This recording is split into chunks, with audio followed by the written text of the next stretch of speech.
Well, over the weekend, KALB confirmed that Pineville Mayor Rich Dupree formally mailed his resignation to the Louisiana Secretary of State on Friday. Today, Mayor Pro Tem Mary Galloway assumes the position of Pineville Mayor for the next 20 business days.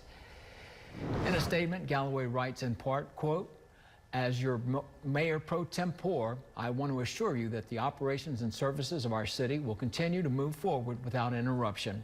I am fully committed to working diligently with the City Council to select an interim mayor who will serve our community's best interests." We first reported about the letter, the alleged affair, and the allegations of a hostile work environment on September 1st.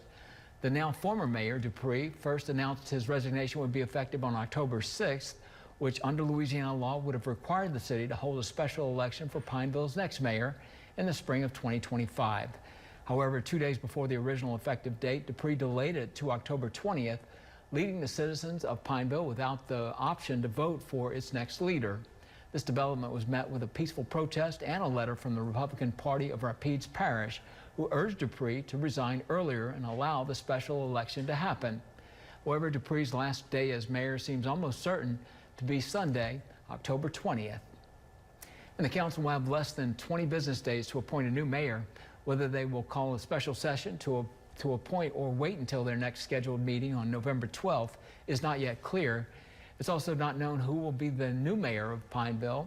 We'll keep you updated as we learn more on the developments.